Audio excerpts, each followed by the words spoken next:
Hello friends, Heidi here from Rain Country. God is good all the time, and I'm here for another Monday This and That, which is a weekly vlog that I do where I talk about a whole bunch of different topics, not just one.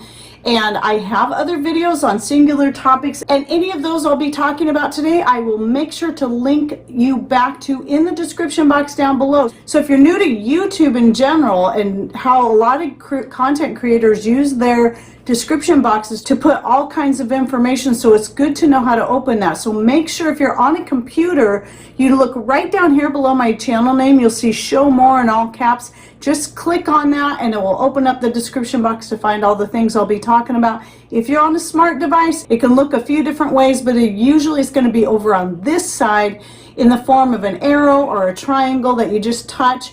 I guess on some devices now it has show or more or something like that right there. Same idea, you just touch it to open the description box. So anyway, let's get to the topics of today. Obviously, even though we're like my potatoes, for instance, are about 6 weeks behind.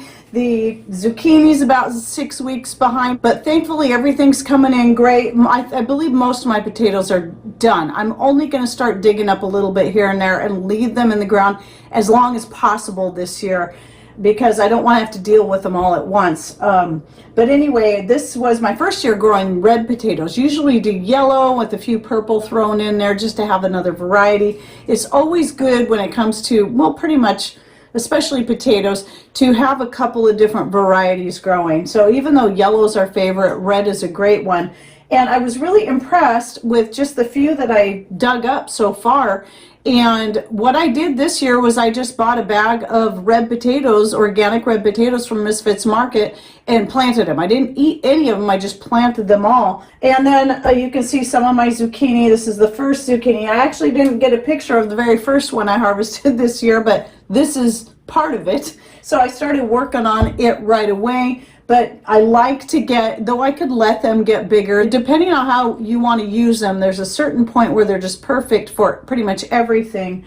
But for dehydrating, you can let them get huge. You can just let them get as big as you want. But for using in sautés and whatever, things you're going to use right away, I like them when they're about this size right here, as these ones I have here. And this is the Black Beauty right here. And this would be the Italian striata Italia, or the Italian striped zucchini, which I love the looks of this. And so that was those are the first two to come in, and then the Black Beauty, and then this interesting looking one here that's shaped more like a gourd. This is actually one I grew from seed I saved from one of my zucchinis last year. I think it was one of the striata ones. And but you can see it does have a distinctly different look to it. The stripes aren't quite as pronounced as on these other ones here. And so I'm wondering, which wouldn't surprise me, and I kind of expected, if this could possibly be a cross-pollination of the Black Beauty and the striata. So anyway, we'll see how it tastes. And if I like that, then maybe I just created my own breed, and then that's what I'll keep growing because I know it's going to do good. But these two always do really well for me, and really I think that's just a good thing to do all the way across the board. Find at least a couple varieties of any one plant that you like to grow that you know does well for you, and then grow those, because you never know from year to year if one variety might totally get wiped out, but you'll still have another to fall back on. So that's an important thing, and plus it's always good to keep trying something new and learning. You might find a variety that does better. It's just like with beans. I'm always trying at least one different bean every year, but the one I plant most of is the one that does best for me, and that is the runner beans, both the scarlet and the sunset runner beans and the barnside sweet runner. They're all mixed in there, and those always do the best for me. But I am trying some new ones this year, and none of them are doing near as good as my runner beans, so I always fall back on those, and I'm glad that I always still plant a lot of those. But I do plan on, I have this, it was a free bean given to me. I can't remember what it's called. It's some kind of black bean, and it is also a runner bean. And I'm not getting a lot on there, but we'll see what happens next year, because it's always good to, if you can get enough fruit of any kind off your plants to save seeds, then try planting those the next year. Even if they don't do well this year, then try planting the seeds from that the next year and see if they do better, because now they're going to be more acclimated to your climate. So I will be trying those ones again next year and see if they do better for us. And even though I am going to do at least one more garden tour, a dedicated garden video, and that's going to be coming out this Wednesday. That's going to be focused more on the greenhouse. That'll probably be the last one I do for the year. Will still be doing garden updates and all my this and that videos, so just keep that in mind, because Patrick has a lot of videos he's been shooting through the past month or so, and so I've been working on those, and those always publish on a Wednesday instead of my garden videos. So some other things I won't be talking about in Wednesday's video would be stuff that I've already covered, but I just want to give you updates, such as my grapes. My grapes are coming along beautifully, and I'm really surprised at how quickly they've caught up, even though they were so far behind because of our really cold weather. And then my nasturtiums are also very behind, but they're still doing like they did last year. And I've got the nasturtiums, I plant them in a big pot. If you plant nasturtiums in a pot, they seem to like really big pots. Even though they don't have a big root system, I find it interesting, they still prefer to have a lot of space. So either directly in the ground or in big pots, not little pots. They never do quite well in little pots. But anyway, the ones I grow on the deck, it's a pretty big pot, and they like to grow right up into the grapevine. So it's really cool. If you saw my community post I did a couple days ago where I show some of that, and there was even, when I go to the outside of the deck out in the yard and look up, there's that one nasturtium flower way at the very top. I was surprised. I didn't realize it was already up that far.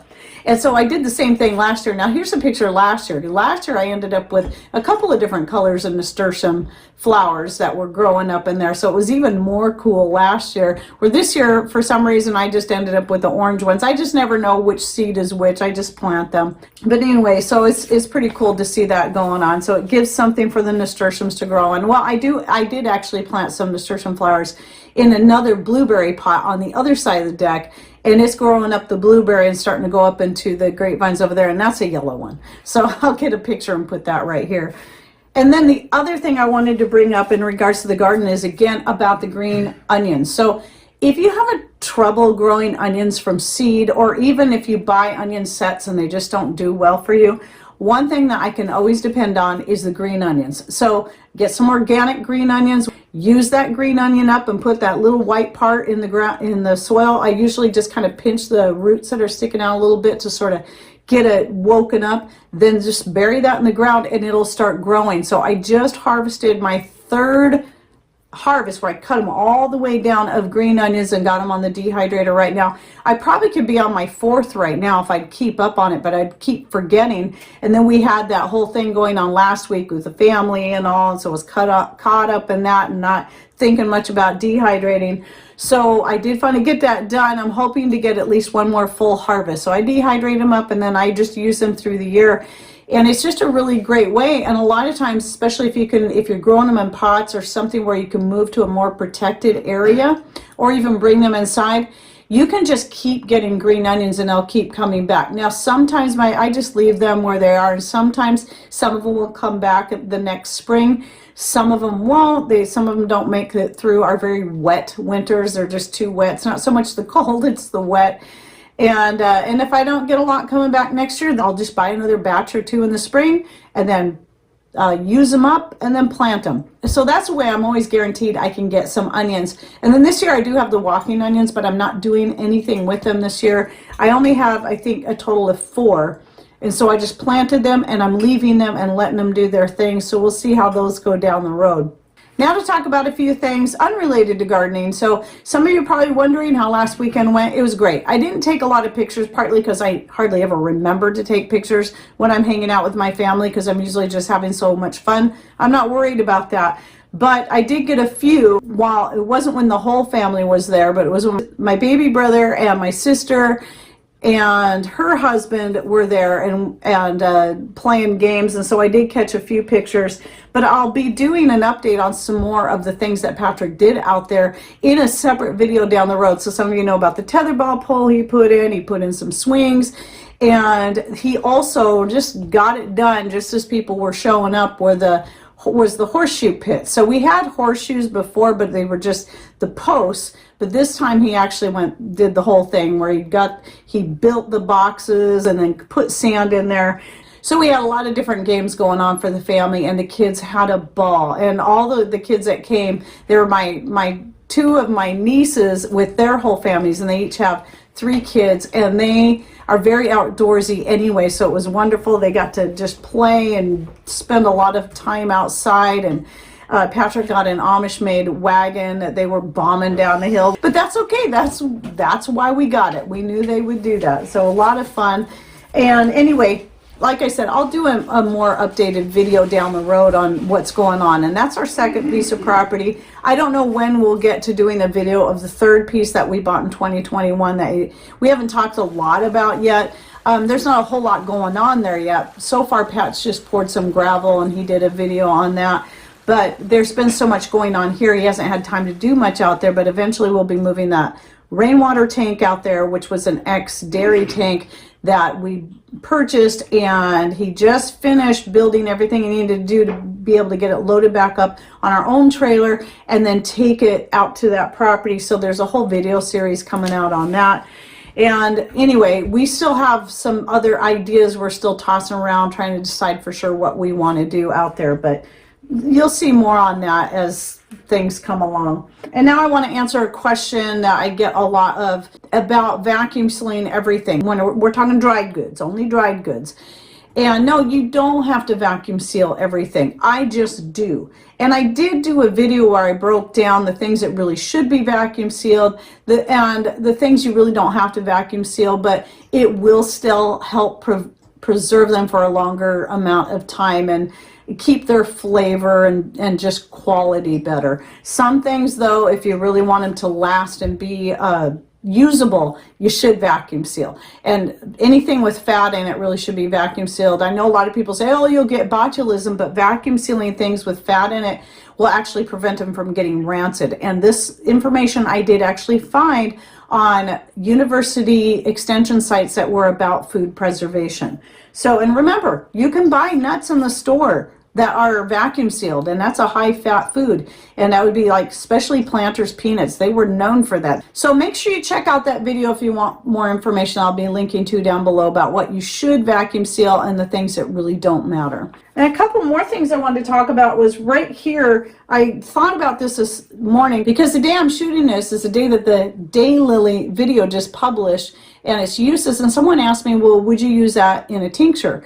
Well, when it comes to a lot of different herbs like your kale and your dandelion greens and various other herbs that you may grow and use for various things, but you might dehydrate it up too, because this vitamin and mineral content, that is something that I would use in making an extract or a tincture that I would use as a daily supplement. So it's a way that you can make your own supplements that's going to cost you a lot less.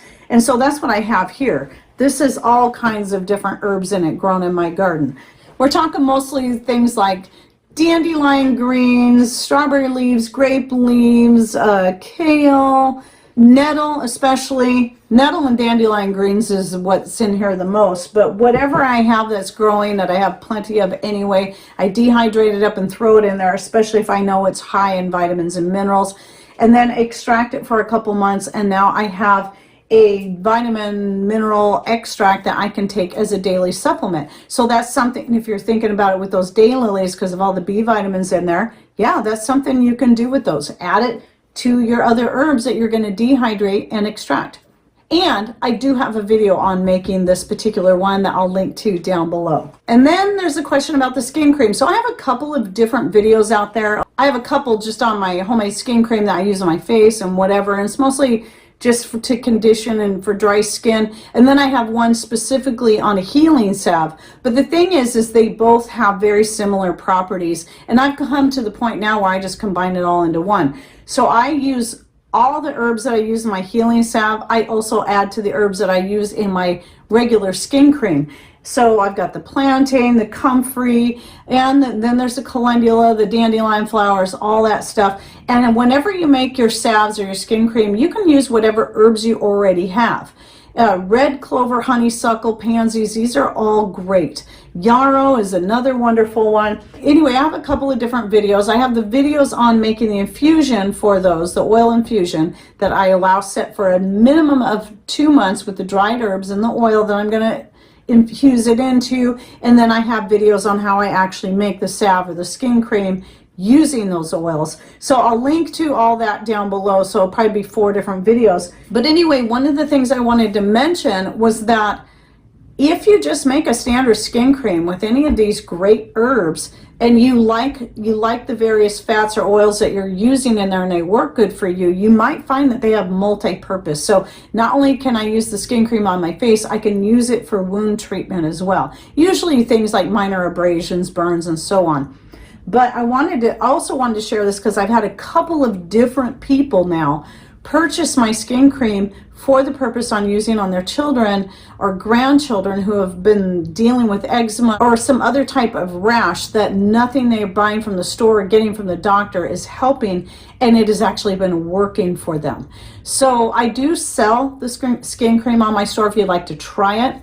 But you can also follow my videos to make your own based on that. So again, whichever herbs you're going to use is going to be according to what is best for you, what you know you're not allergic to or your kids aren't allergic to, and also what you can grow or get easily enough. It's like people that talk about, well, I can't get nasturtiums, I don't grow nasturtiums, I can't find dried nasturtium leaves. When I put that video out about the antibiotic extract back in 2018, which right now is my #1 top video of all time, well, when I did that, I didn't assume people were going to run out and buy dried nasturtium leaves. I assumed a lot of people already grew the nasturtiums, which I have a video just on nasturtiums and its many uses. That's also a few years old. Great plant. If you can grow it, grow it. But if you can't, there are other things you can use for antibiotics, which is why I also put out a video on all the many herbs and things that you can use that are natural antibiotics. So if you can't get your hands on dried nasturtium leaves, or you have trouble growing them, then think of other things that do grow well for you or are easy to find, such as oregano, rosemary, thyme. There's a whole bunch of great plants out there that are great natural antibiotics, and they're usually also natural antivirals. So anyway, I'll put that video down below about the antibiotic, but also about the list of natural antibiotics that you can use. So it goes the same for the skin cream. So I just wanted to bring that up. And anyway, a local lady had bought the unscented variety that I have to try it with her grandson. Working great. She says the only thing that's actually helped him. So she came back and bought 3 more tins. That was pretty great. Even though I gave her the recipe to make it herself, she decided to go ahead and just buy it.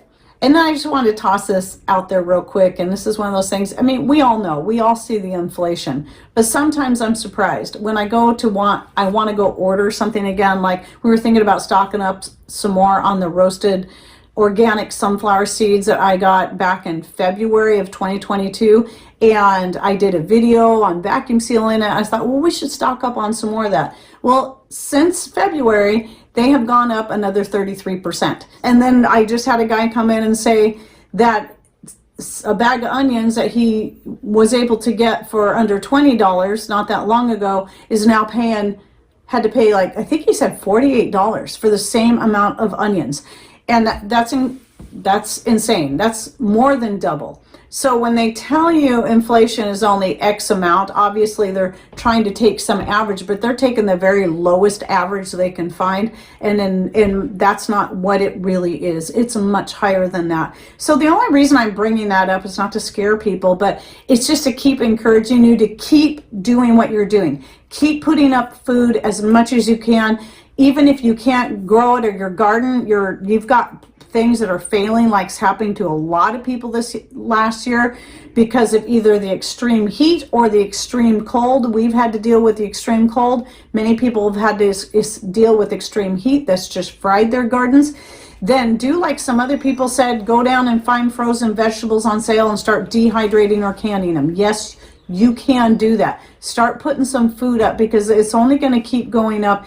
And the more you can get your hands on sale items and start preserving it, the better of a hedge you're going to have against this inflation that's just going to keep going up. So if you're interested more about budget-friendly food preservation, I just had a video come out this last week. I'll link to down below. And I have some other videos out and relate. I have a lot of just food preservation videos anyway, but I do try to share with you that you don't have to buy expensive stuff. Like, yes, I have an expensive canner, but you don't have to do that. You can buy one at a garage sale or buy a cheaper one. As long as it works, that's all that matters. You don't have to even buy a dehydrator, and certainly not a freeze dryer, to put up quality food. There's ways you can make your own dehydrator and just dry things, especially if you live in dry climates, not humid ones like ours.